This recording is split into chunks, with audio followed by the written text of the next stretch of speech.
warta untuk satu minggu ke depan. Yang pertama, dalam ibadah rumah tangga, nyanyian yang digunakan adalah nyanyian Mazmur dan nyanyian rohani. Yang berikutnya, persiapan bersama pelayan kebaktian rumah tangga. Demi meningkatkan kualitas pelayanan, maka diharapkan kepada Bapak Ibu yang melayani, pengkhotbah dan liturgis agar mengikuti persiapan bersama yang dilaksanakan pada hari Senin tanggal 27 Juni 2022 pukul 16 WITA. Pemimpin persiapan kebaktian rumah tangga adalah Pendeta Albatros Palilu MTO. Berita Persekutuan Kaum Bapa. Pertemuan bulanan Persekutuan Kaum Bapa Gereja Toraja Jemaat Rantepao dilaksanakan pada hari Jumat 15 Juli 2022 pukul 17 WITA. Tuan rumah adalah kelompok pelayanan 5, pelayan Pendeta Senianti Pada, liturgis Penatua Rahmat Gusti Tibian. Penekanan yang berikut: ibadah rumah tangga keluarga Penatua Prawiro Hartanto dalam rangka pertunangan anak kekasih Firstita Prawiro dengan saudara Chandrayana Setiawan dilaksanakan pada hari Sabtu 9 Juli 2022 pukul 17 WITA. Atas perhatian dan kehadiran Bapak Ibu saudara-saudari diucapkan terima kasih. Yang berikut pemberkatan perkawinan. Pelayanan pemberkatan perkawinan kepada warga jemaat Rantepao kelompok pelayanan 7 yaitu Saudara Kidung Tibian AMD dengan Saudari Lestari Mangguali SE. Dilaksanakan pada hari Jumat 8 Juli 2022 pukul 9 WITA sampai selesai. Tempat di gedung gereja GKMI Jemaat Sion Randanan, kilometer 5 Mengkendek. Resepsi perkawinan hari Jumat tanggal 8 Juli 2022 pukul 12 sampai selesai. Tempat di Tongkonan Tanete Pak Rondasan Lamunan atau depan Gereja Toraja Bukit Saitun Lamunan. Keluarga kedua mempelai dan orang tua mengundang Bapak Ibu Majelis Gereja dan warga jemaat Rantepao untuk menghadiri resepsi perkawinan kedua anak kekasih. Mohon dukungan doa warga jemaat. Demikian beberapa penekanan warta jemaat untuk satu minggu ke depan. Atas perhatian Bapak Ibu saudara-saudara diucapkan terima kasih. Tuhan memberkati. Selamat beribadah.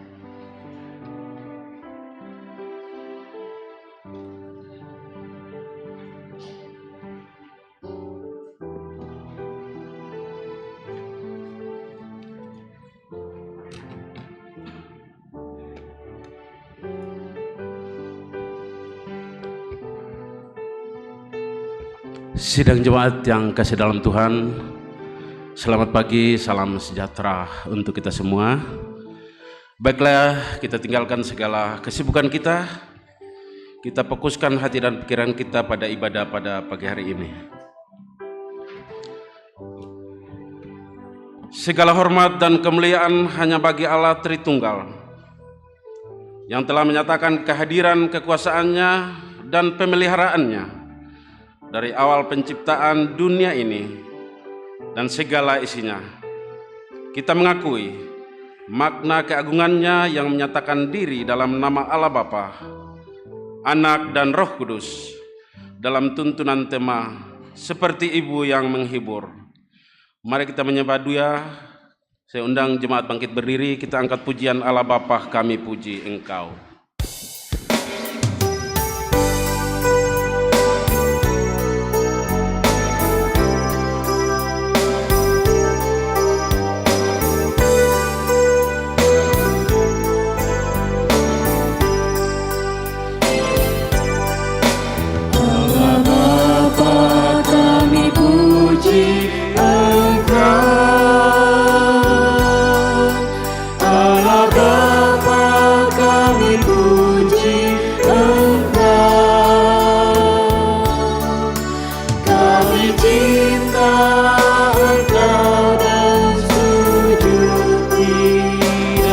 Tuhanmu, Allah Bapa kami puji Engkau.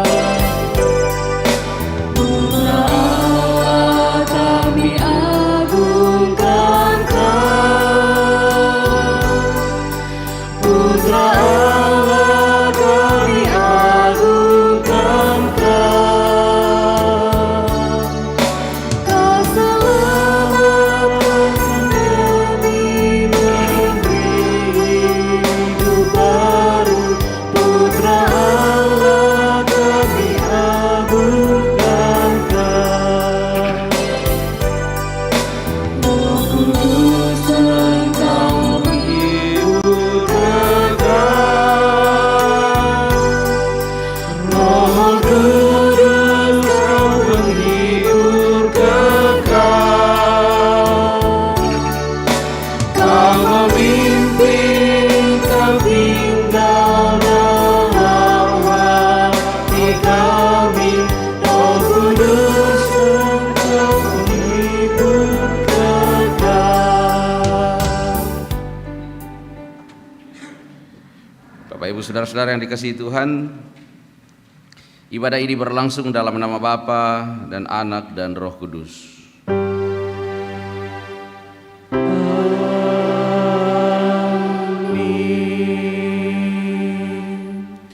Salam kepada kamu sekalian, Allah Tritunggal menyertai kamu. Menyertaimu juga. Silakan duduk. Kita akan bermazmur. Kita akan buka Mazmur 66 ayat 1 sampai 9.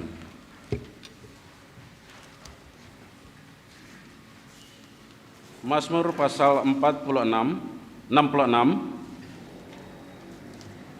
Mazmur 66 ayat 1 sampai ayat yang ke-9.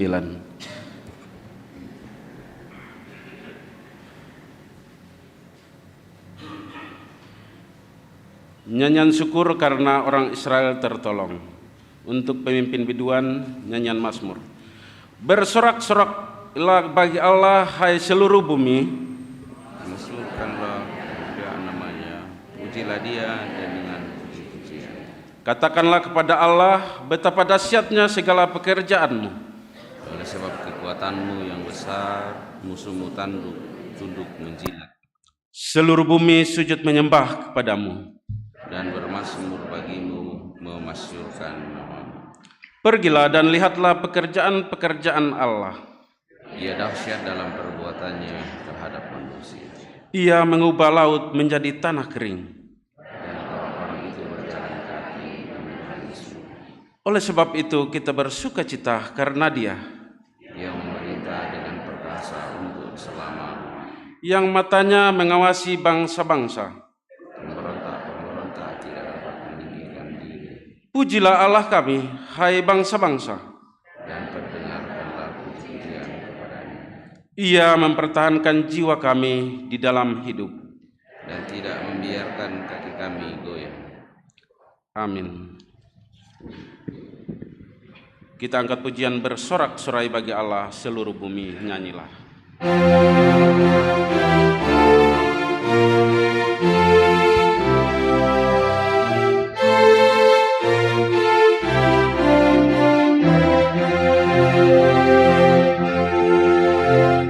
Bersorak-sorai bagi Allah, seluruh bumi nyanyilah. Mari muliakanlah namanya, lagukan mazmur yang megah.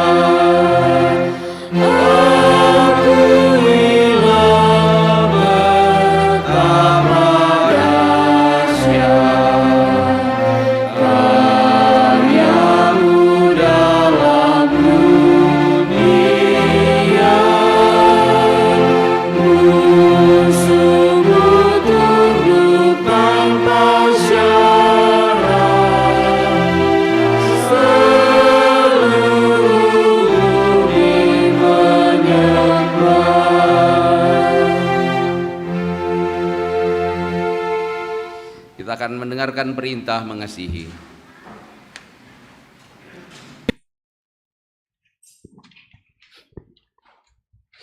Tuhan Yesus berkata demikian, tetapi aku berkata kepadamu, kasihilah musuhmu dan berdoalah bagi mereka yang menganiaya kamu. Matius 5 ayat 44.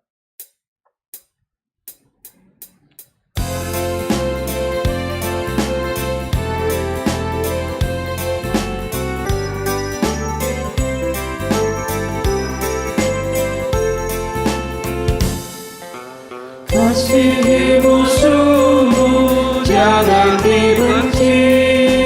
Itu sabda Yesus bagi muridnya.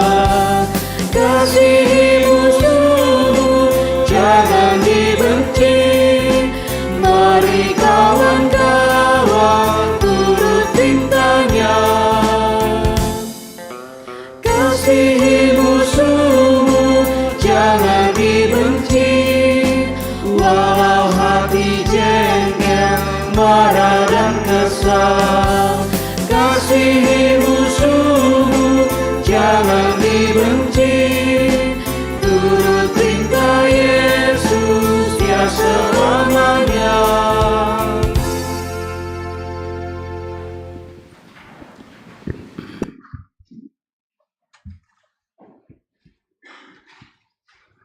Mari bersama kita tunduk dalam pengakuan dosa kita di hadapan Tuhan.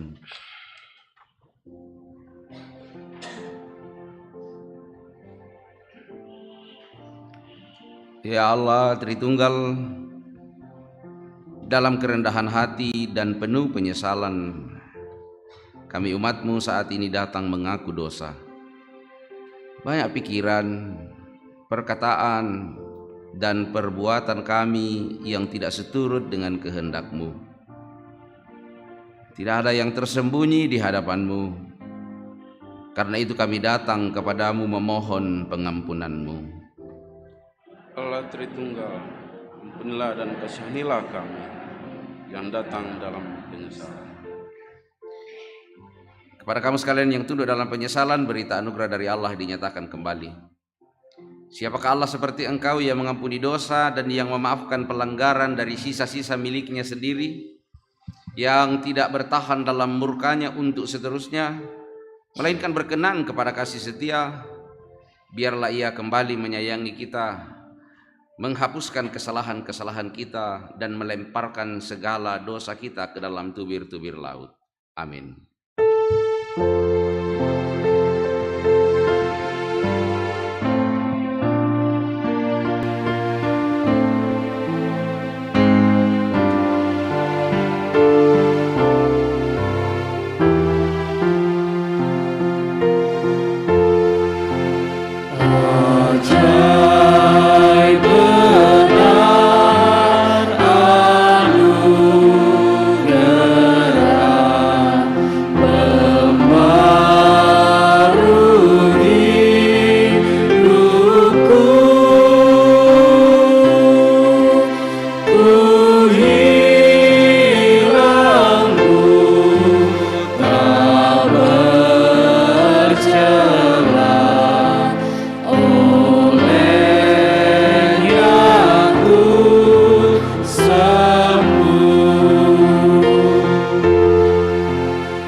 Sidang jemaat yang dikasihi Tuhan, tibalah saatnya kita akan memberikan persembahan syukur kita kepada Tuhan.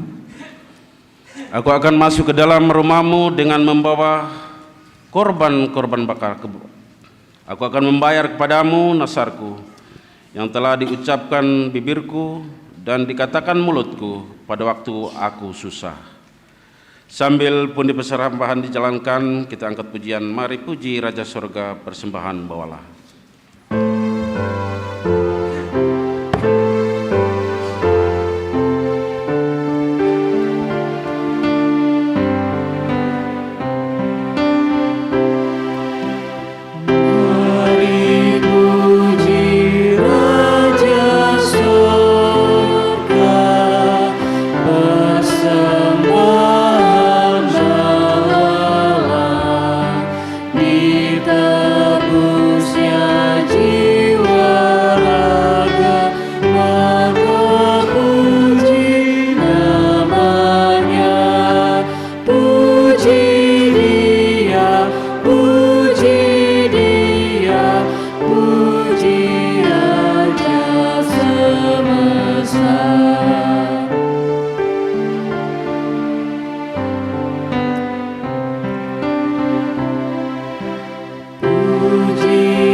Kembali ke ayat pertama.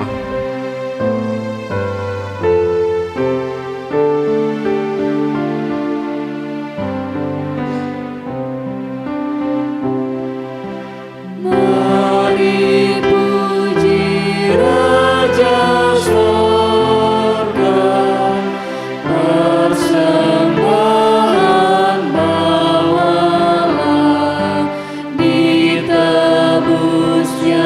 jiwa raga,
Mari kita berdoa.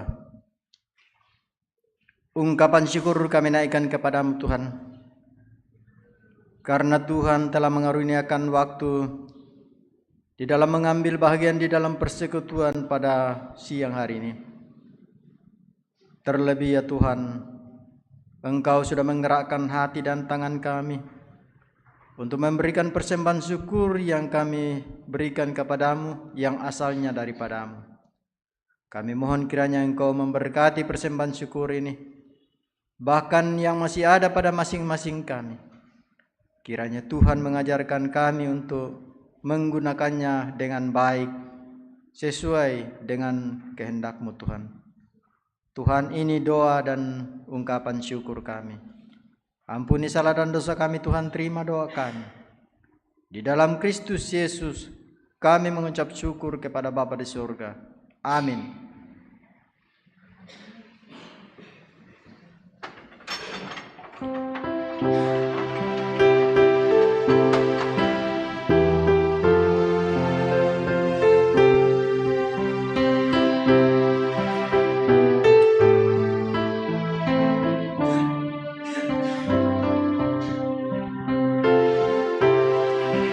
Terimalah persembahanku yang ku berikan padamu.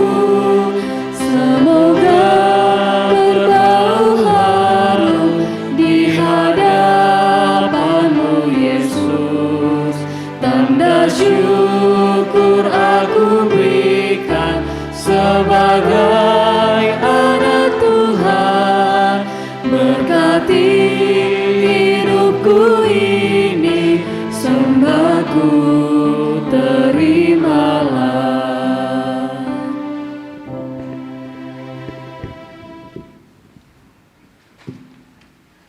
Yuk Bapak saudara-saudara yang dikasihi Tuhan, kita akan membaca dan merenungkan firman Tuhan.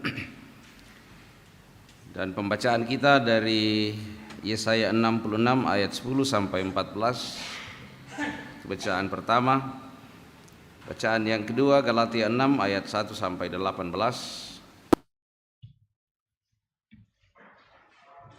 Dan bacaan Injil adalah Injil Lukas pasal 10 ayat 1 sampai 12 dan 17 sampai 20.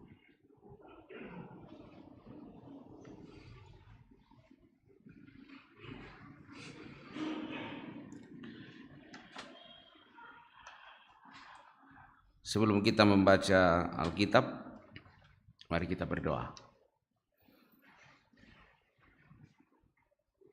Kami mengagungkan dan memuliakan Engkau, ya Allah kami, ya Allah yang telah menyatakan diri melalui ciptaan, menyatakan diri melalui firman Allah yang dinyatakan sejak zaman para nabi, Allah yang menyatakan diri di dalam Yesus Kristus, dan Allah yang menyatakan diri kepada kami di dalam Roh Kudus. Syukur kepadamu Bapa untuk hari ini kami boleh bersekutu bersama, untuk setiap pribadi-pribadi yang memutuskan untuk berhimpun di sini maupun yang mengikuti ibadah ini dari rumah masing-masing. Tuhan, kami rindu membaca dan merenungkan firman Tuhan. Ya Roh Kudus, kuasailah kami semua, sehingga firman Tuhan akan menjadi kekuatan kami, menjadi pengingat bagi kami, dan menjadi pedoman untuk hidup berkenan di hadapan Tuhan. Kami memohon kasih-Mu, dan biarlah Engkau yang memakai hamba-Mu yang akan memperdengarkan suara Tuhan. Dalam nama Tuhan Yesus, firman yang hidup dan yang menghidupkan kami memohon. Amin.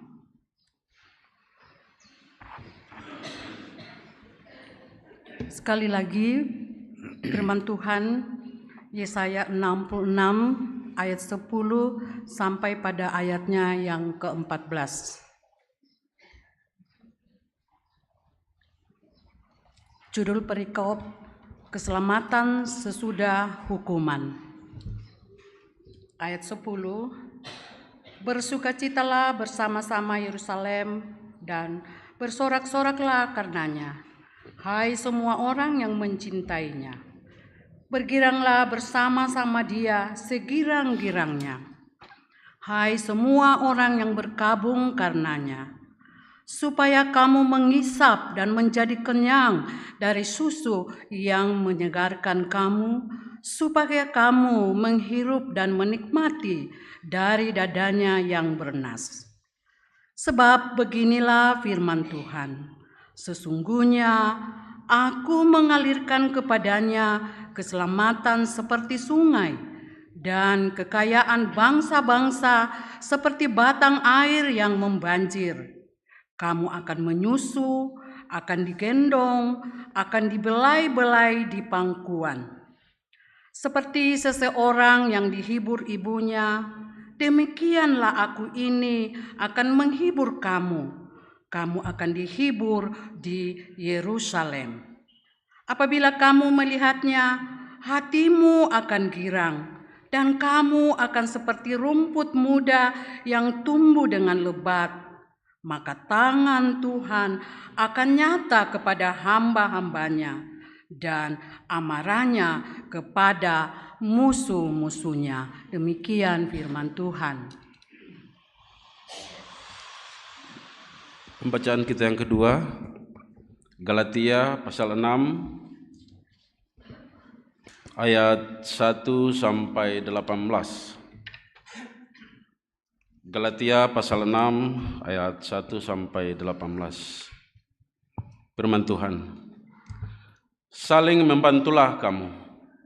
Saudara-saudara, kalaupun seorang kedapatan melakukan suatu pelanggaran, maka kamu yang rohani harus memimpin orang itu ke jalan yang benar dalam roh lemah lembut, sambil menjaga dirimu sendiri, supaya kamu juga jangan kena pencobaan. Bertolong-tolonglah menanggung bebanmu, demikianlah kamu memenuhi hukum Kristus. Sebab kalau seorang menyangka bahwa ia berarti, padahal ia sama sekali tidak berarti, ia menipu dirinya sendiri. Baiklah, tiap-tiap orang menguji pekerjaannya sendiri, maka ia boleh bermegah melihat keadaannya sendiri dan bukan melihat keadaan orang lain. Sebab tiap-tiap orang akan memikul tanggungannya sendiri.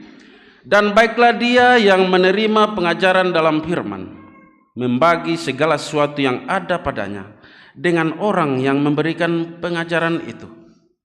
Jangan sesat, Allah tidak membiarkan dirinya dipermainkan, karena apa yang ditabur orang, itu juga yang dituainya.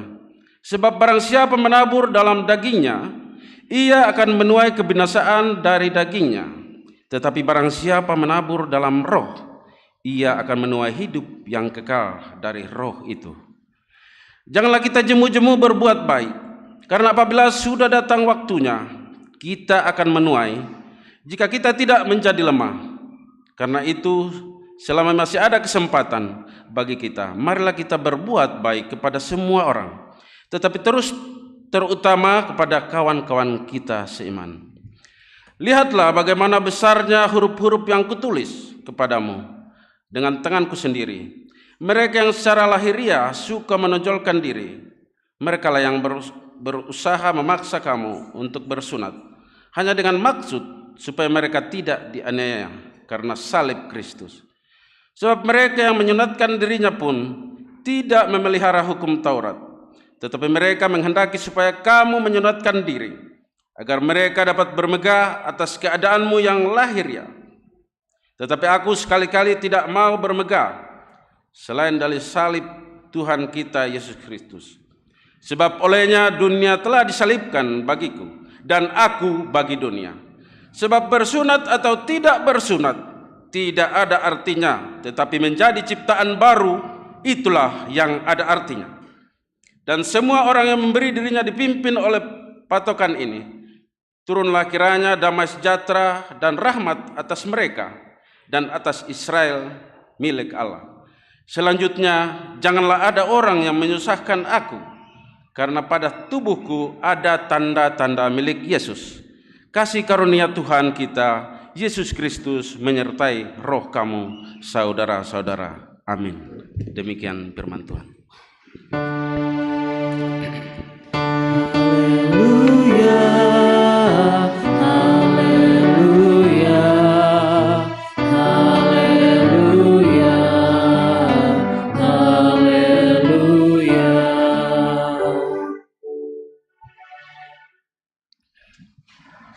Injil Lukas pasal 10 ayat 1 sampai 12 dan ayat 17 sampai 20.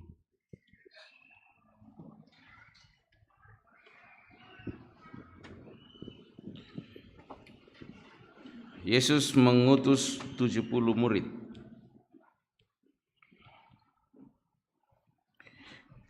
Kemudian daripada itu Tuhan menunjuk 70 murid yang lain, lalu mengutus mereka berdua-dua mendahuluinya ke setiap kota dan tempat yang hendak dikunjunginya. Katanya kepada mereka, "Tuaian memang banyak, tetapi pekerja sedikit. Karena itu mintalah kepada Tuhan yang empunya tuaian, supaya ia mengirimkan pekerja-pekerja untuk tuaian itu. Pergilah, sesungguhnya aku mengutus kamu seperti anak domba ke tengah-tengah serigala. Janganlah membawa pundi-pundi atau bekal atau kasut, dan janganlah memberi salam kepada siapapun selama dalam perjalanan. Kalau kamu memasuki suatu rumah, katakanlah lebih dahulu, damai sejahtera bagi rumah ini. Dan jikalau di situ ada orang yang layak menerima damai sejahtera, maka salammu itu akan tinggal atasnya. Tetapi jika tidak, salammu itu kembali kepadamu. Tinggallah dalam rumah itu, makan dan minumlah apa yang diberikan orang kepadamu, sebab seorang pekerja patut mendapat upahnya. Janganlah berpindah-pindah rumah. Dan jikalau kamu masuk ke dalam sebuah kota dan kamu diterima di situ, makanlah apa yang dihidangkan kepadamu dan sembuhkanlah orang-orang sakit yang ada di situ, dan katakanlah kepada mereka, kerajaan Allah sudah dekat padamu. Tetapi jikalau kamu masuk ke dalam sebuah kota dan kamu tidak diterima di situ, pergilah ke jalan-jalan raya kota itu dan serukanlah, juga debu kotamu yang melekat pada kaki kami kebaskan di depanmu. Tetapi ketahuilah ini, kerajaan Allah sudah dekat. Aku berkata kepadamu, pada hari itu Sodom akan lebih ringan tanggungannya daripada kota itu." Ayat 17.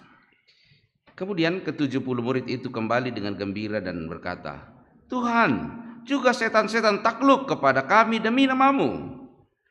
Lalu kata Yesus kepada mereka, "Aku melihat iblis jatuh seperti kilat dari langit.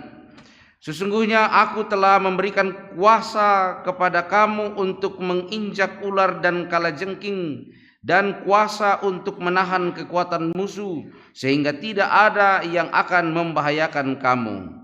Namun demikian, janganlah bersukacita karena roh-roh itu takluk kepadamu, tetapi bersukacitalah karena namamu ada terdaftar di sorga." Demikian firman Tuhan. Kures manga puang.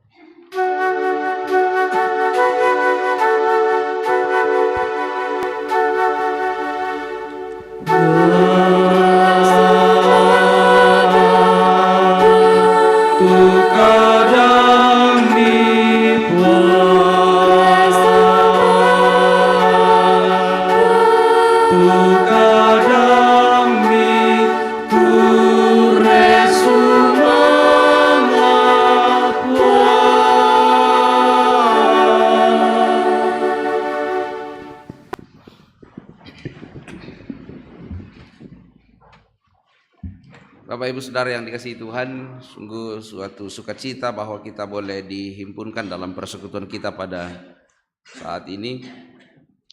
Bahan bacaan Alkitab tadi yang telah kita baca, Yesaya 66 ayat 10 sampai 14 menjadi bahan utama perenungan kita.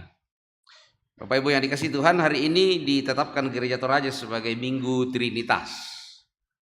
Kalau dalam kalender ekumene, Minggu Trinitas itu maksudnya kalender seluruh dunia, gereja-gereja sedunia. Sebagian besar menempatkan Minggu Trinitas itu pada minggu segera setelah Pentakosta. Tetapi kemudian Gereja Toraja dengan sebuah pertimbangan untuk memberi ruang penghayatan kepada karya Roh Kudus, sehingga Minggu Trinitas itu digeser 3 minggu ke hari ini. Minggu Trinitas ini adalah masa-masa untuk menghayati karya Allah Tritunggal yang menyatakan diri melalui ciptaan, dan setelah itu memuncak di dalam karya Yesus Kristus sebagai firman Allah yang menjadi manusia, yang menebus dan menguduskan manusia, dan menjadikan kita semua sebagai umat Allah untuk bertumbuh dalam tuntunan Roh Kudus, untuk berarak sebagai umat Allah. Pertumbuhan inilah yang kemudian disimbolkan Gereja Toraja melalui warna hijau mulai hari ini dan untuk 7 minggu ke depan, untuk menghayati dan untuk terus-menerus melihat diri dalam pertumbuhan oleh karena karya Roh Kudus. Berbicara tentang Allah Tritunggal, kadang-kadang kita terjebak dalam diskusi bahkan debat dengan orang lain karena kita berusaha untuk mengartikan makna Tritunggal itu dengan menggunakan argumentasi filsafat yang rumit dari gereja mula-mula. Padahal memang karena orang sering bertanya, apakah ada kata Tritunggal dalam Alkitab? Memang tidak ada. Karena penyebutan Allah Tritunggal itu adalah upaya gereja untuk mensistematisasikan pengakuan imannya. Bagaimana supaya supaya gereja dapat memahami bagaimana Allah itu berkarya secara luar biasa di dalam diri Yesus Kristus dan juga Roh Kudus yang dikaruniakan kepada kita. Pada renungan kita kali ini kita tidak akan mencoba memahami tentang Allah Tritunggal itu dengan argumentasi filsafat yang rumit-rumit. Tapi saya mencoba untuk mengajak kita semua dalam pemahaman yang cukup sederhana dengan melihat apa yang dikatakan oleh Alkitab sendiri tentang keberadaan Allah. Dan pada akhirnya itu nanti ketemu dengan konsep Allah Tritunggal. Bapak Ibu yang dikasihi Tuhan, Allah itu nyata adanya dan dia berkuasa di atas segala sesuatu, tetapi dia tidak nyata terlihat. Itu poin yang penting.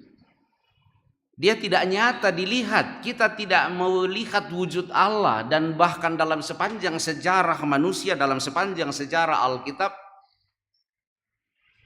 hanya Adam dan Hawa yang pernah berjumpa langsung dengan Allah ketika mereka belum jatuh ke dalam dosa, dan setelah itu Musa ketika dia ada di Gunung Sinai. Selebihnya Allah tak pernah memperlihatkan, membuat dirinya nyata secara fisik terlihat.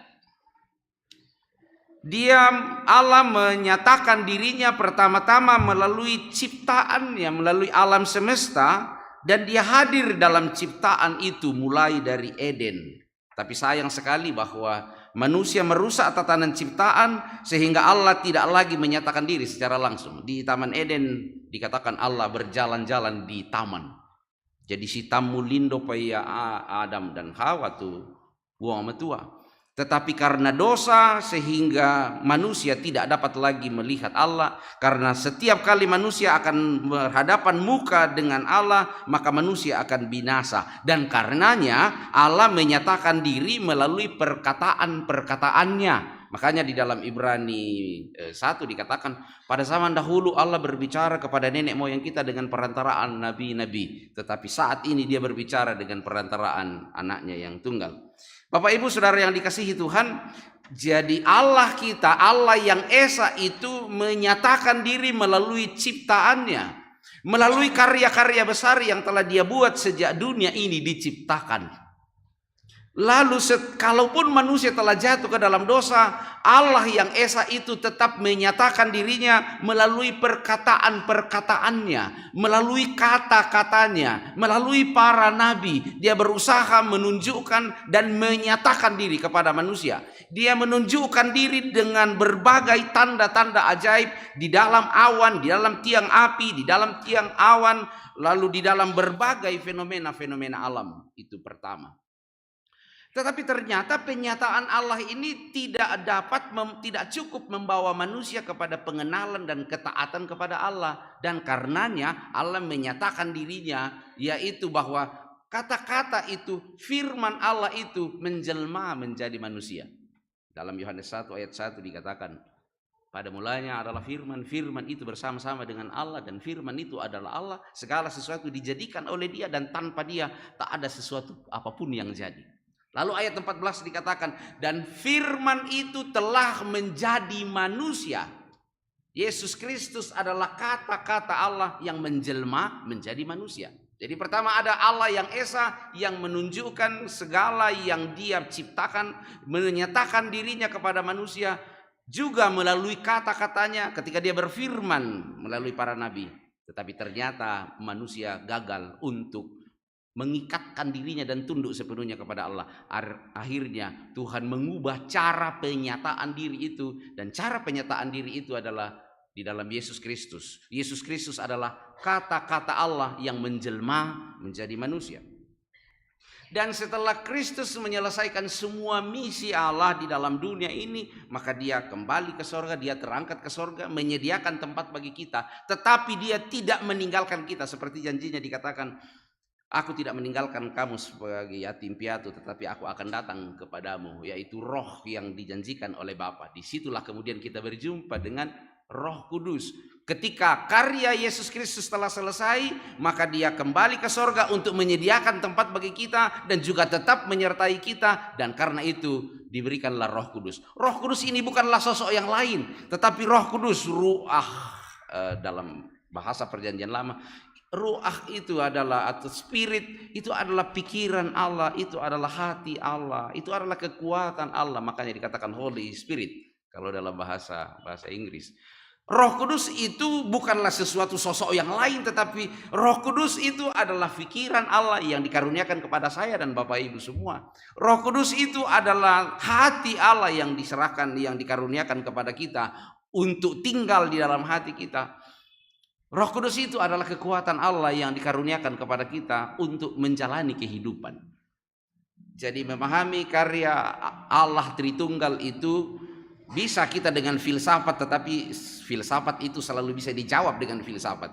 Tapi kalau kita menjawabnya, kita menghayatinya di dalam bagaimana karya Allah di dalam Alkitab itu sendiri, maka kita akan melihat dengan terang benderang di sana bahwa Allah yang Esa, Allah yang memperkenalkan dirinya Yahweh di dalam Perjanjian Lama itu, lalu kemudian menyatakan dirinya melalui ciptaannya dan melalui firman-Nya. Tetapi sayang sekali bahwa manusia tidak bisa mengenali Allah sepenuhnya hanya dengan mendengarkan firman Allah, maka dia menjelma di dalam Yesus Kristus. Firman Allah menjadi manusia, dan setelah firman Allah menjadi manusia, mengerjakan pekerjaan penebusan, maka hatinya Allah, pikirannya Allah, semangatnya Allah diberikan kepada kita. Dari situlah kemudian ajaran tentang Allah Tritunggal diberikan kepada kita. Dan selain ketiga hal itu, ada begitu banyak tabiat-tabiat yang kemudian diperlihatkan, yang disampaikan kepada kita, yang menunjukkan bagaimana karakter Allah dan bagaimana kedekatan kita dengan Allah. Makanya kepada kita dikatakan, kamu menyapa Dia sebagai Bapa. Makanya kita mengenal ada Allah Bapa, Anak dan Roh Kudus, meskipun sesungguhnya itu adalah satu sosok, yaitu Allah yang Esa itu, tetapi Dia menyatakan dirinya sebagai Bapa, Anak dan Roh Kudus. Dan tema kita pada saat ini memberikan sebuah sisi lain dari cara Allah menyatakan diri dan menyatakan cintanya kepada manusia dalam tema seperti ibu yang menghibur. Ada seorang teolog perempuan bernama Mary Claire Barth. Dia istrinya Christoph Barth, seorang pendeta, seorang teolog Perjanjian Lama. Dia cucunya Karl Barth. Karl Barth itu adalah seorang teolog Protestan juga, orang yang sangat Calvinis. Dia menuliskan sebuah buku dalam bahasa Indonesia karena Marie Claire ini menghabiskan hampir semua masa pelayanannya di Indonesia. Dia menuliskan sebuah buku, Hati Allah, Hati Seorang Ibu. Hati Allah bagaikan hati seorang ibu. Jadi dia hendak menunjukkan sisi lain dari bagaimana kita dapat mengenal dan menghayati kasih dan karya Allah kepada kita. Dan dia mengatakan hati Allah itu adalah bagaikan hati seorang ibu. Ngomong-ngomong tentang ibu, 2 minggu lalu saya berulang tahun. Tapi saya dimarahi oleh cukup banyak orang karena saya membuat banyak orang menangis gara-gara refleksi ulang tahun. Saya sampaikan sepenggal di sini untuk kita semua. Saya mengatakan begini, saya berulang tahun, media sosial saya, Facebook, WA, dan semua Instagram, semua dipenuhi dengan ucapan selamat ulang tahun. Tetapi sesungguhnya dalam penghayatan saya, momen ulang tahun ini, saya tidak tahu apa yang terjadi pada hari itu, pada hari saya lahir. Saya hanya tahu bahwa setelah itu saya ada dan saya punya akte kelahiran. Tapi yang paling tahu apa yang terjadi pada saat itu adalah ibu. Dia yang paling tahu sakitnya, dia yang paling tahu mulesnya, dia yang paling tahu penderitaannya selama masa-masa dia akan melahirkan saya. Pilihannya ada hanya dua, mati atau setengah mati. Dan dia setengah mati, yang saya tahu dia setengah mati. Dan tidak ada seorang ibu yang melahirkan dalam keadaan yang sangat nyaman, tapi semuanya setengah mati. Makanya saya katakan momen ulang tahun itu sesungguhnya adalah momen seorang ibu. Itu bukan momen saya, tapi itu adalah momen seorang ibu. Makanya kalau ada yang ulang tahun, janganlah berpesta sendiri, tetapi carilah ibu dan katakanlah terima kasih mama sudah menghadirkan saya, walaupun bertaruh nyawa ke dalam dunia ini. Kalaupun ibu sudah tidak ada, maka ada begitu banyak ibu-ibu yang lain yang sendiri kadang-kadang di rumahnya, banyak lansia-lansia yang kemudian sendiri dan dia tidak tahu harus ngapain.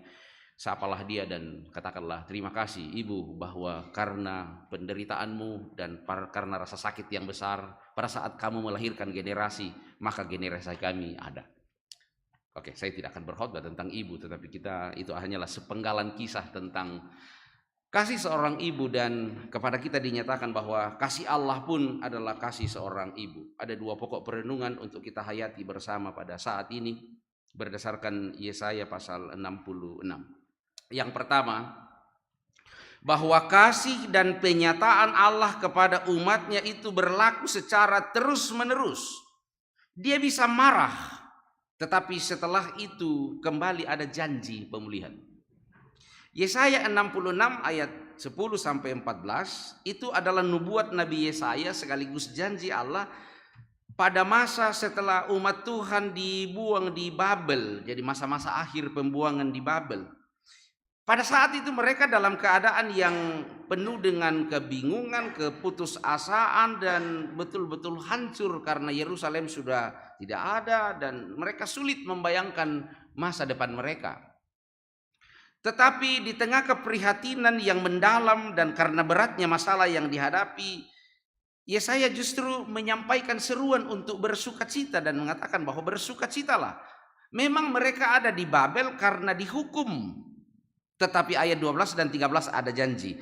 Aku mengalirkan kepadanya keselamatan seperti sungai dan kekayaan bangsa-bangsa seperti batang air yang mengalir.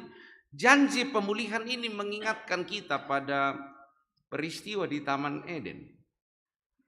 Setelah manusia memakan buah pohon pengetahuan baik dan jahat, maka murka Allah dinyatakan. Tuhan begitu marah. Dan bahkan Tuhan telah menyatakan hukuman kepada mereka. Bahkan Tuhan mengusir mereka dari Eden dan mengatakan bahwa kau harus mengusahakan semua. Tapi ada satu tindakan yang kadang-kadang luput dari perhatian kita. Apakah itu?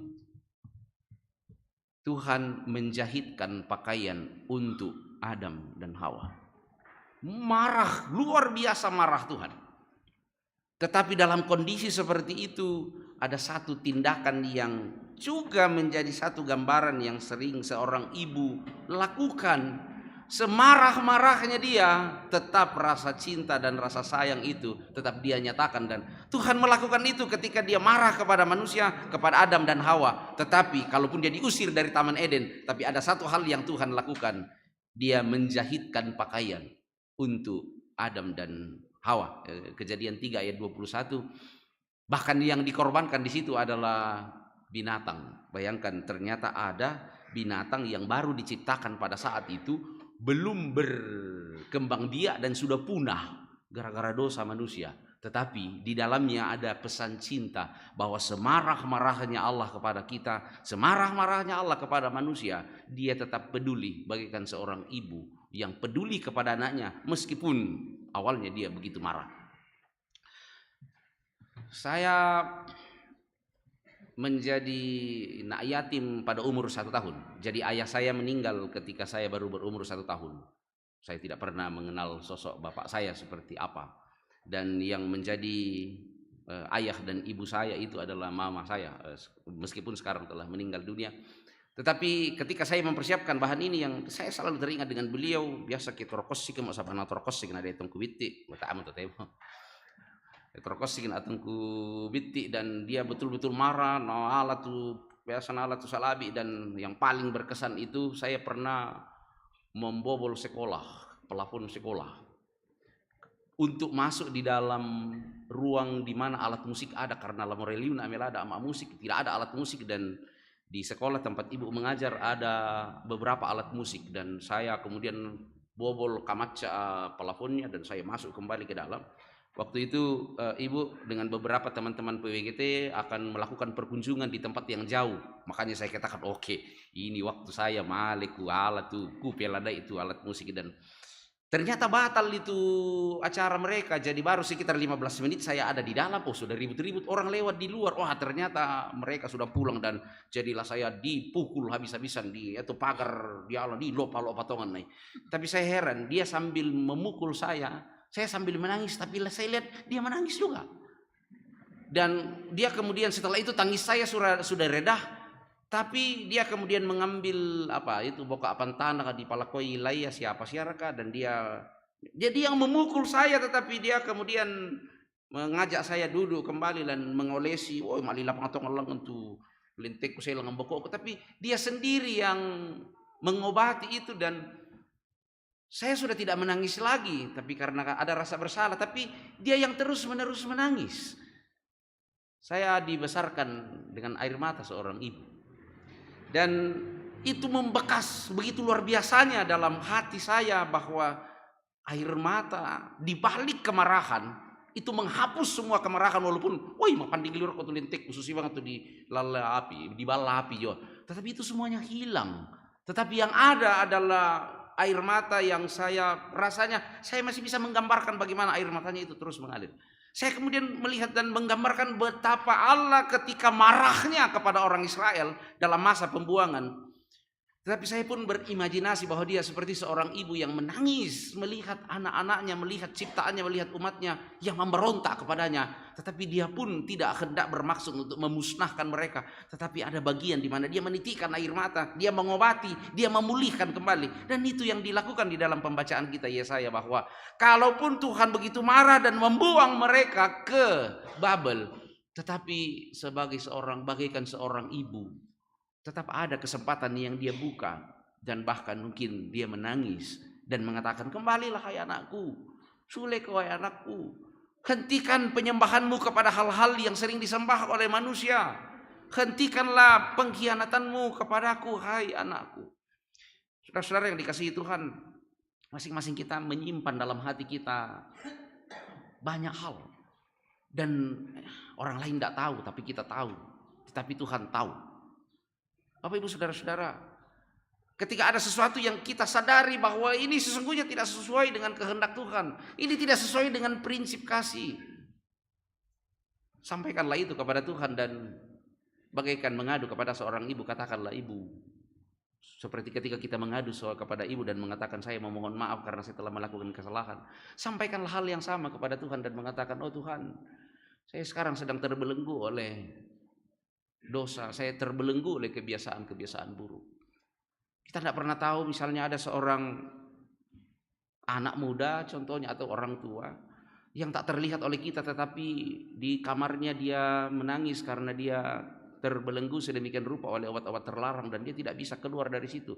Dia ingin sekali keluar dari situ, tetapi sulit sekali untuk keluar. Kalau itu terjadi dalam hidupmu, berteriaklah kepada Tuhan sebagaimana seorang anak yang mengadu kepada ibunya ketika dia mengalami hal yang menyakitkan, ketika dia mengalami keadaan di mana dia tidak bisa keluar dari situ. Ketika ada dosa-dosa yang kita sadari bahwa ini tidak seturut dengan kehendak Tuhan, tapi betul-betul membelenggu kita. Atau ketika ada orang lain, ada istri kita atau suami kita atau anak-anak kita yang kita lihat, yang kita tahu bahwa dia terbelenggu dengan dosa, maka berteriaklah kepada Allah, sang ibu kehidupan itu, dan mengatakan, lepaskanlah saudaraku dari belenggu ini. Jangan kita menjadi orang-orang Farisi dan disangabanon taba atu berselingkuh rakadika atu balina atau apa katu, mulailah kita seperti orang yang suci dan mulai nang memang nang timpun jo nang suci itu inang kurra katimpun jo memang urang itu tahu ya tu. Itu stop melakukan hal itu karena kita tidak ada hubungannya dengan orang-orang Farisi. Tetapi berteriaklah kepada Tuhan untuk mereka dan katakan, Tuhan bebaskan mereka dari dosa-dosa ini. Bebaskan mereka dari konflik yang mereka alami. Bebaskan mereka dari kebiasaan-kebiasaan buruk. Ada tetangga kita yang kemudian lapor adik lihat tuh pelihara manuk misalnya, dan dia kemudian menjadi seorang penjudi. Janganlah kita menjadi orang-orang Farisi dan mengatakan nih piada mu malelal ko sampana tu susu kunasang aja tuh marigariga kotor aja tuh pasongan dia. Kita menjadi orang Farisi, tetapi duduklah di kamarmu atau di meja makanmu setiap kali mau makan dan katakanlah, oh Tuhan, lepaskanlah saudaraku, lepaskanlah tetanggaku dari kebiasaan yang buruk itu. Oh, mak korupsi terubang, bebaskanlah dia Tuhan. Saudara-saudara, Allah adalah hati Allah adalah hati seorang ibu yang dia tidak ingin ketika anak-anaknya jauh melakukan hal-hal yang dia tidak kehendaki. Dia bisa marah, dan ketika saat ini pun, dan ini menjadi perenungan kita yang kedua, ketika saat ini pun kita merasakan bahwa ada dosa-dosa masa lalu saya yang membuat saya sekarang ini rasanya dikejar-kejar terus masa lalu. Atau ada kesalahan saya kepada seseorang, atau ada pelanggaran saya yang memang orang lain tidak tahu tapi Tuhan tahu. Dan sepertinya Tuhan sedang menghukum saya pada saat ini. Ketika merasakan hal itu, tetaplah bersikap sebagai seorang anak di hadapan ibunya dan mengatakan, ampun mo mama, ampun mo indo. Angkatlah kehidupan saya kembali dan tunjukkanlah saya panundu nasule. Ya Allah, ya ibu kehidupan. Saudara-saudara yang dikasihi Tuhan, dengan demikian ketika kita menghadapi berbagai hal dalam kehidupan ini, ketika kita menghadapi masalah yang berat seperti yang dialami juga oleh orang Israel dalam pembacaan Yesaya, dan kali ini renungan kita saya fokuskan saja di pembacaan pertama. Janganlah kita fokus pada apa yang sedang kita hadapi. Jangan kita fokus kepada besarnya masalah kita atau pada penyakit yang kita alami. Jangan fokus ke situ, tapi fokuslah kepada bagaimana Allah hendak berkarya dalam kehidupan kita. Saya sementara mempersiapkan diri juga untuk teman-teman PPGT meminta untuk memimpin ibadah pembukaan peraya besok, dan meminta saya untuk membawa firman Tuhan. Dan saya baru saja berjumpa dengan seorang sahabat yang akan memberitakan firman Tuhan dengan saya. Mungkin ada yang kenal Mas yang di kantor PPGT yang nama yang ngomongnya seperti itu. Tapi dia menjadi orang yang sangat percaya diri, dan saya katakan, yuk Mas, mari kita memotivasi anak-anak muda, mari kita memberitakan firman Tuhan bersama-sama. Jangan melihat keadaanmu berdasarkan bahwa jangan melihat di situ, tapi lihatlah betapa besarnya Allah, kuasanya yang telah menciptakan engkau. Bapak Ibu saudara-saudara, mungkin ada di sini yang datang dengan penyakit yang ada dalam diri kita, termasuk saya. Saya selama belasan tahun menjadi pendeta Gereja Toraja dengan tugas-tugas yang luar biasa besar yang diberikan Tuhan, tetapi senantiasa Tuhan memberikan sebuah duri dalam daging dalam kehidupan saya. Saya bukanlah orang yang selalu sehat, tetapi selalu saja ada hal-hal yang kemudian beruntun dalam kehidupan saya, dan penyakitnya itu selalu yang aneh-aneh, yang kemudian didiagnosa dokter. Tetapi okelah, bagaimanapun orang dan bagaimanapun medis yang memang sudah dikaruniai Tuhan untuk mendefinisikan penyakit-penyakit itu, tapi saya tidak mau fokus kepada penyakit itu, tapi saya mau fokus kepada kemahakuasaan Allah yang menciptakan saya. Ketika Bapak Ibu merasakan rasa kecewa, rasa disakiti, dihianati, jangan fokus kepada rasa sakit itu. Karena kalau kita fokus kepada rasa sakit itu, maka kita akan diisap oleh rasa sakit itu, dan kita akan melupakan Allah. Kuasa Allah jauh lebih besar daripada penyakit kita. Kuasa Allah jauh lebih besar daripada penderitaan dan ketertekanan yang kita alami. Ketika kita fokus kepada penderitaan itu, maka kuasa Allah akan menjadi tak lagi menjadi sebuah kekuatan bagi kita. Disinilah kita melihat dan dapat memahami kenapa Alkitab selalu mengatakan bersyukurlah kepada Tuhan. Bersyukurlah dalam segala hal, bersyukurlah. Ini menjadi soal.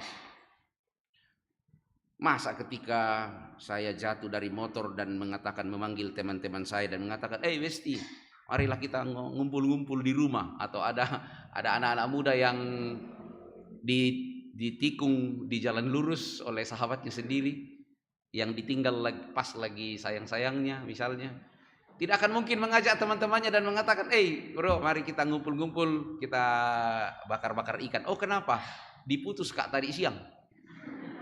Nah, ada. Kita mau bersyukur karena saya mau diputus. Oh, kenapa kok bersyukur? Kan firman Tuhan mengatakan kita harus bersyukur dalam segala hal. Bapak Ibu, bersyukur bukan dalam pengertian itu, tetapi kalau dari bahasa asli Alkitab itu sungguh luar biasa makna bersyukur itu.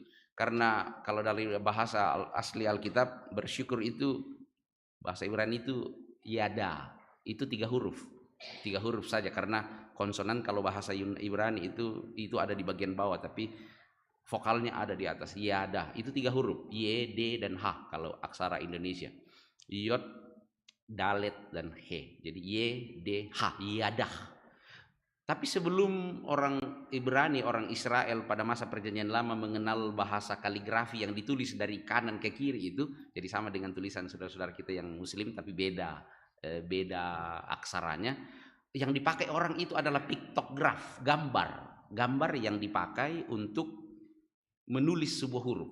Huruf Y itu ditulis dengan tangan seperti ini, gambar tangan. Huruf D itu ditulis seperti pintu tenda yang terbuka.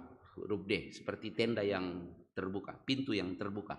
Dan huruf H itu orang yang berpose seperti ini, mengangkat tangannya. Ini simbol, bukan sebarang simbol bagi orang-orang dalam masa perjanjian lama, tetapi orang yang bersyukur adalah orang yang tetap berkarya. Anak muda mengatakan, apapun yang terjadi, keep moving, tetap bergerak dalam hidup ini. Life must go on. Apapun yang terjadi, kalaupun ada rasa sakit, dikecewakan, disakiti apa, jangan berhenti dan jangan kemudian merusak diri sendiri. Tetap berkarya, ini tetap, tangan tetap harus berkarya. Jadi orang yang bersyukur adalah orang yang tangannya itu tetap berkarya, bukan berhenti dan mulai memakoko kalepak ya karena matumpak kare musus itu ya karena mulai mengkangkang abelo, karena bukan orang yang bersyukur. Orang yang bersyukur yang kedua adalah orang yang senantiasa hatinya terbuka bagaikan tenda yang selalu terbuka untuk meyakini kuasa Allah yang bagaikan seorang ibu itu, terbuka untuk percaya dan meyakini bahwa kalaupun sekarang ini pahit, tetapi ada masa depan di luar pintu di sana, masih ada begitu banyak hal yang luar biasa. Dalam ruang ini barangkali saya mengalami rasa sakit yang besar. Dalam ruang perawatan ini untuk saudara-saudaraku yang sedang dirawat di rumah sakit, terlihat bahwa yang ada adalah bunyi bip bip bip yang menggelisahkan, atau tetesan-tetesan infus yang kemudian membuat tangan menjadi rasa sakit. Tapi ada pintu yang selalu Tuhan buka bahwa ada begitu banyak hal di luar sana yang Tuhan masih siapkan bagi kita. Itulah tanda orang yang bersyukur. Dan orang yang bersyukur adalah orang yang senantiasa menyerah, mengangkat tangannya kepada Tuhan dan tidak menyerah kepada keadaannya, tetapi dia hanya menyerahkan dirinya kepada Tuhan, bahwa Tuhan jauh lebih besar, jauh lebih berkuasa, jauh lebih kuat dari apa yang mereka alami. Orang Israel sangat terpuruk karena pelanggaran-pelanggaran mereka. Tetapi di balik keterpurukan mereka, hati Allah yang hati sebagai seorang ibu tetap ada, bagaikan seorang ibu yang merentangkan tangannya dan mengatakan, marilah anakku. Saya mengingatnya dan membayangkannya, hati Allah bagaikan hati dan apa yang dirasakan ibu saya ketika saya masih kecil, ketika dia air matanya dia mengalir dan dia mengobati luka-luka yang terjadi karena dia yang melakukannya kepada saya, tetapi dia melakukannya dengan rasa cinta. Bapak Ibu, saudara-saudara yang dikasihi Tuhan, Allah telah menggunakan berbagai cara dalam sepanjang sejarah untuk menyatakan dirinya dan cintanya kepada umatnya. Melalui firman-Nya, di dalam Yesus Kristus, di dalam Roh Kudus, dia telah menyatakan dirinya. Allah yang kemudian kita kenal dengan Allah Tritunggal itu menyatakan diri dan hendak menyampaikan kepada kita bahwa dia ingin terus-menerus mewujudkan rancangannya dan memanggil kita menerima pengutusan untuk memberitakan karya Allah Tritunggal, sama seperti murid-murid yang diutus untuk memberitakan Injil. Dan dalam mengerjakan tugas perutusan itu, kita dipanggil untuk membangun kebersamaan yang utuh. Nah, ini Galatia 6 ayat 1 sampai 18. Itu adalah nasihat-nasihat Paulus agar kita senantiasa bertolong-tolongan, senantiasa untuk saling menopang satu dengan yang lain. Kalaupun yang seorang jatuh, tetapi kita saling menopang satu dengan yang lain. sambil menjaga diri kita, jangan sampai kita menabur hal-hal yang tidak baik dalam hidup ini. Karena apa yang ditabur oleh orang itu juga yang akan dituai. Meskipun Allah penuh kasih, meskipun Dia adalah Allah kita yang hatinya bagaikan hati seorang ibu, tetapi ada batas dari semuanya itu, yaitu penghakiman terakhir. Sebelum semuanya tiba, sebelum kehidupan kita ini berakhir dan menanti untuk penghakiman itu, maka mulai saat ini marilah kita semakin berkomitmen untuk melihat kasih Allah yang sungguh besar itu dalam diri kita, dan bahwa Dia tak pernah meninggalkan kita dan Dia menginginkan kita untuk hidup suci. Mengaminkan firman Tuhan, saya mengajak kita sekalian, kita tunduk dalam saat teduh bersama.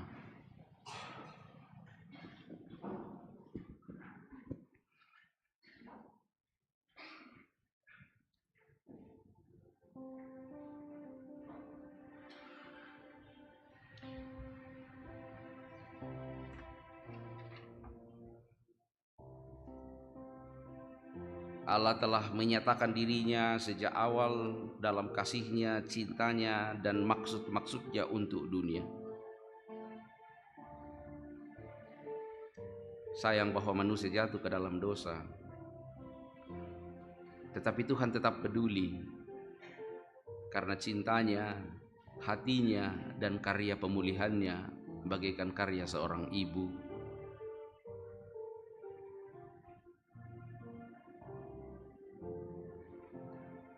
Ketika saat ini kita merasakan bahwa hidup ini mulai jauh dari Tuhan, atau orang lain mulai jauh dari Tuhan, sampaikanlah itu dalam doa dan seruan kepada Allah kita, kepada Allah Tritunggal, kepada Dia yang berhati seorang ibu.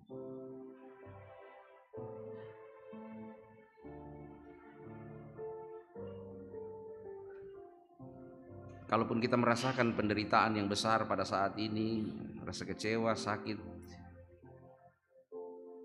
dan berbagai hal pada saat ini, fokuslah kepada kasih Allah di dalam Yesus Kristus yang bagaikan kasih seorang ibu, bahkan lebih lagi dari itu. Janganlah kita berfokus kepada apa yang kita alami, tapi berfokuslah kepada Allah, karena Dia punya rencana yang baik.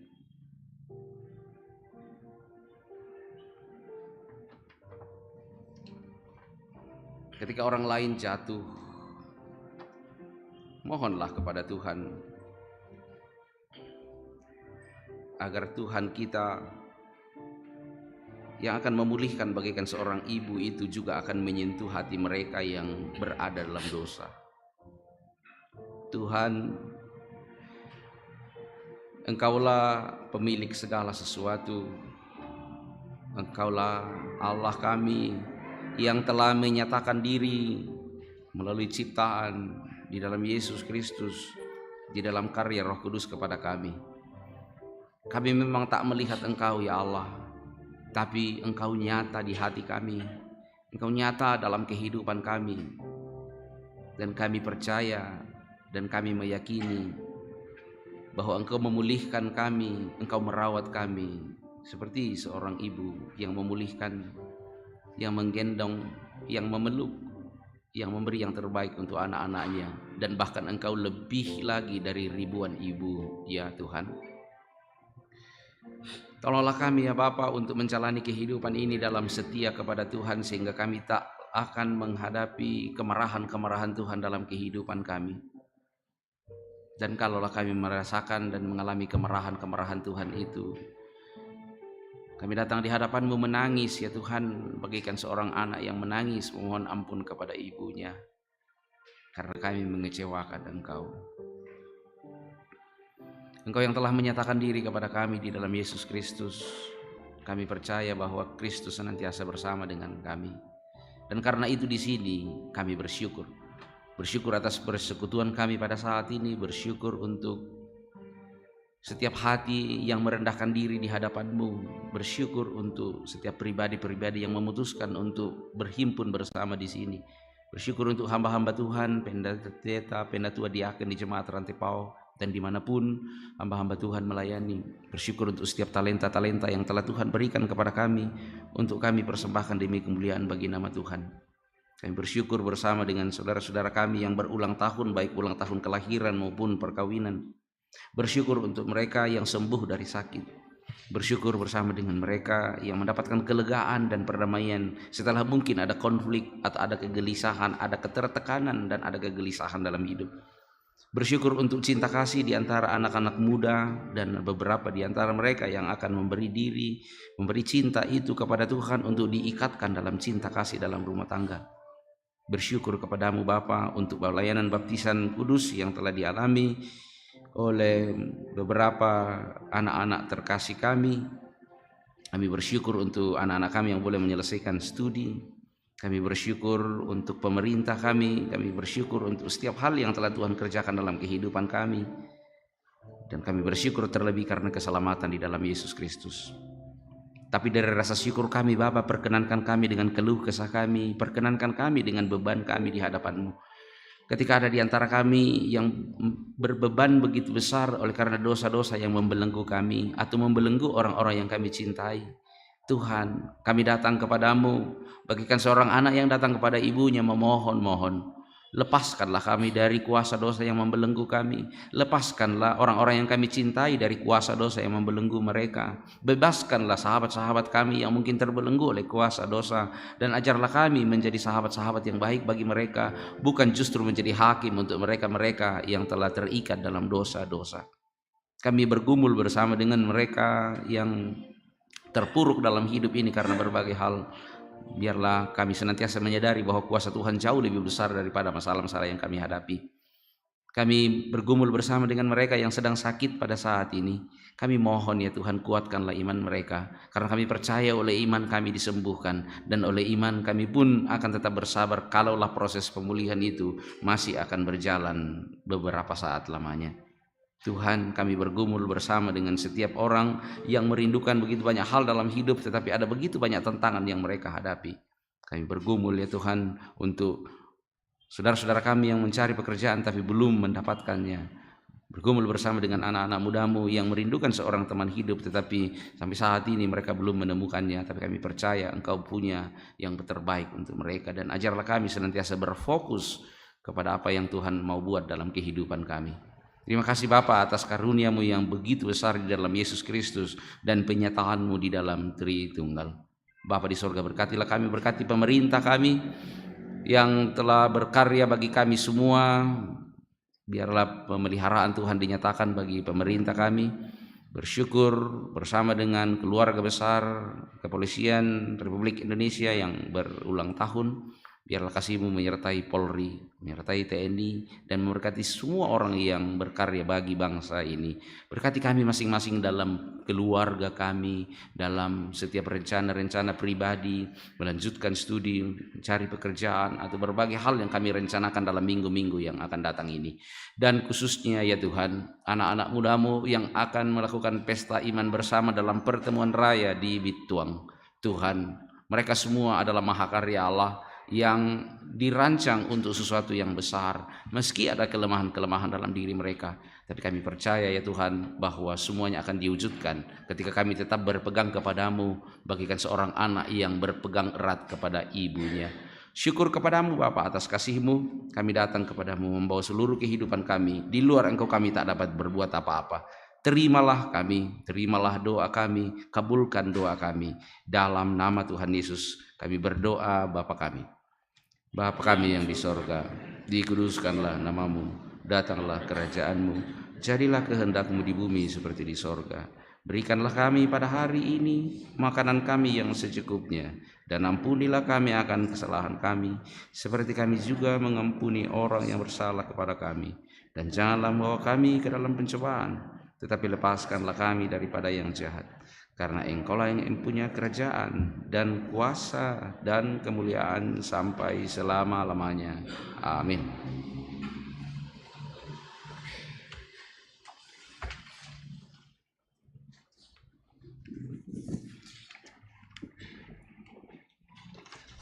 Bapak Ibu saudara-saudara yang dikasihi Tuhan, sebelum kita akan menerima petunjuk hidup baru, perjamuan kudus akan dilaksanakan pada tanggal 10 Juli 2022 dan kita diajak untuk mempersiapkan diri. Sidang Sinode Am yang lalu telah menyetujui setelah pergumulan 15 tahun untuk mengikut sertakan anak-anak dalam perjamuan kudus, tetapi pelaksanaannya belum pada saat ini, tetapi masih ada 2 proses yang masih akan dijalani. Jadi yang akan mengikuti perjamuan kudus adalah anggota Sidi Gereja Toraja yang telah menerima peneguhan Sidi ataupun telah menerima baptisan dewasa.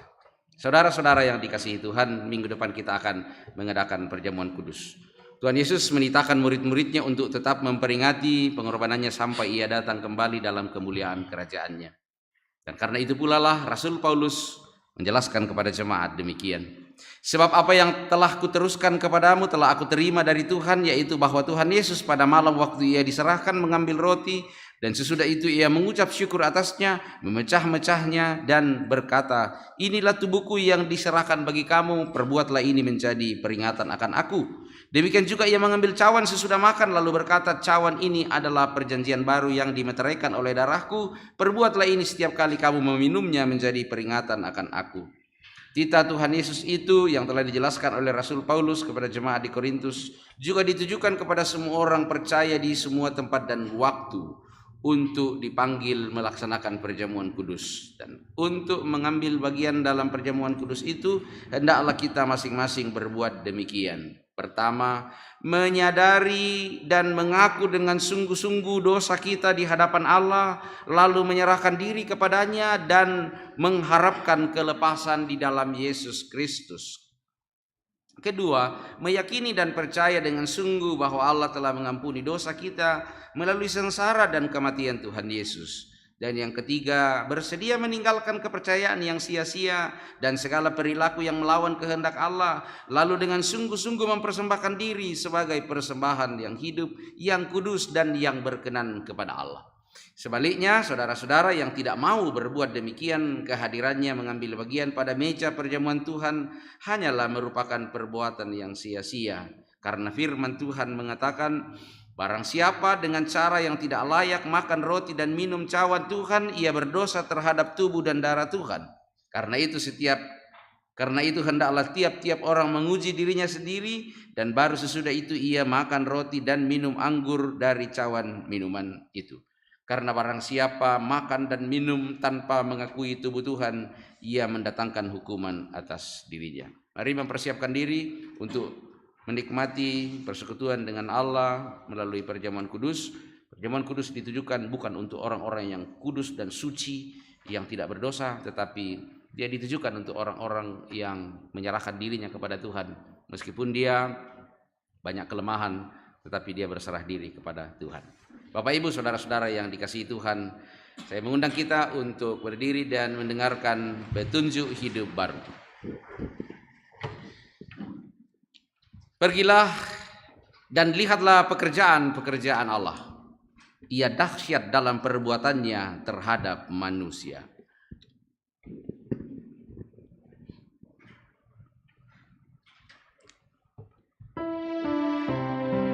Datanglah ya sumber rahmat.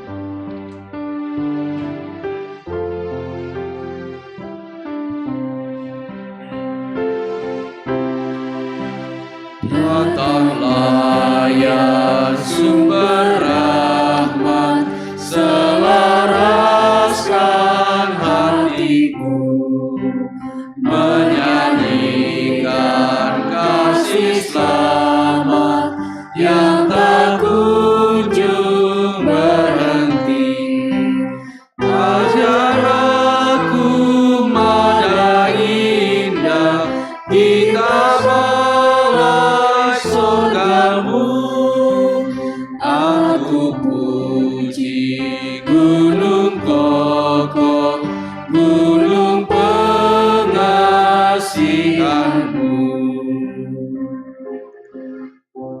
Jemaat yang dikasihi Tuhan, pergilah, jalanilah kehidupanmu dengan keteguhan dan kekuatan yang asalnya dari Allah saja.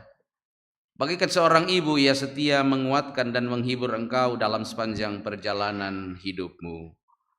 Kami siap ya Allah Tritunggal. Terimalah berkat Tuhan. Tuhan memberkati engkau dan melindungi engkau. Tuhan menyinari engkau dengan wajah-Nya dan memberi engkau kasih karunia. Tuhan menghadapkan wajahnya kepadamu dan memberi engkau damai sejahtera. Majelis Gereja Jemaat Rantepau bersama seluruh Jemaat Rantepau mengucapkan terima kasih kepada Bapak Pendeta Dr. Christian Tanduklangi STH MTH yang telah memimpin ibadah pada pagi hari ini. Kiranya Tuhan memberkati Bapak dalam keluarga dan pelayanan di tengah-tengah Gereja Toraja. Amin. Untuk nyanyian syukur kita pada pagi hari ini, Ya Allah yang Maha Tinggi, Kau Pencipta dunia.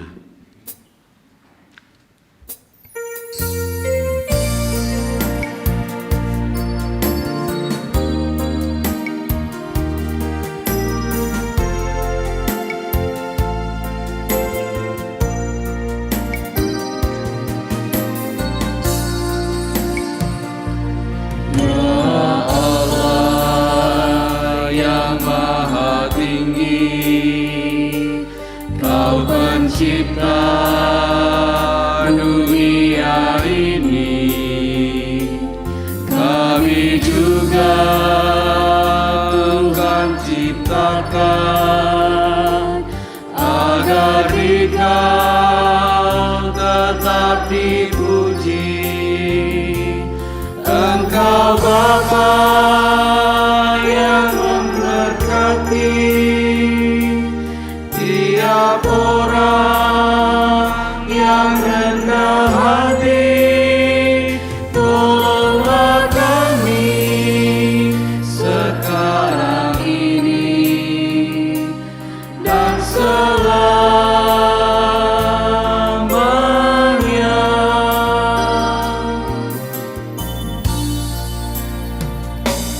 Ya Allah yang Maha Suci, Engkau turun ke dunia ini. Kau menyala bagaikan api, memurnikan nurani kami, mengobarkan semangat kami, agar kami menjadi berani. Utuslah kami ke dunia ini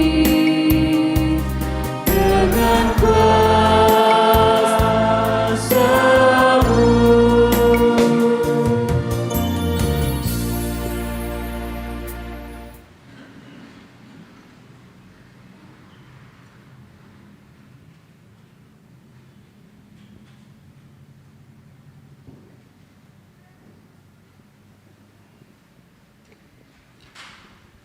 Demikianlah ibadah kita pada hari ini.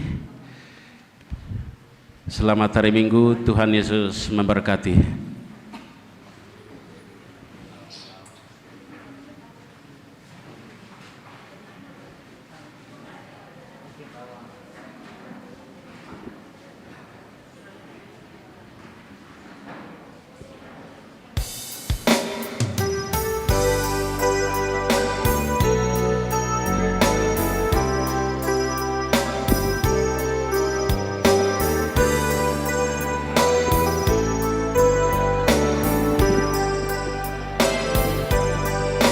Allah Bapa, kami puji Engkau.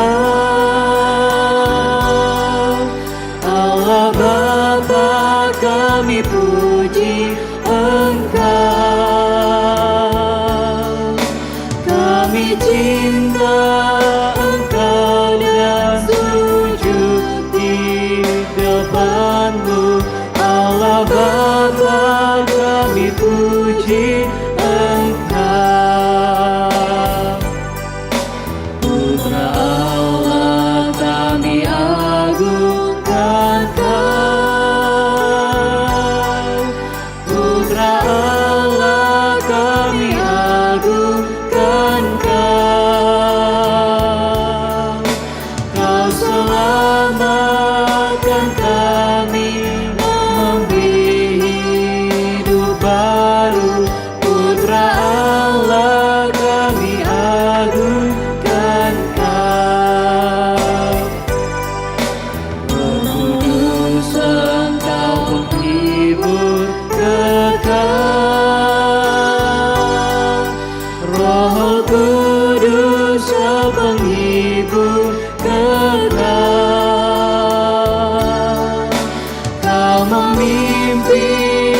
hati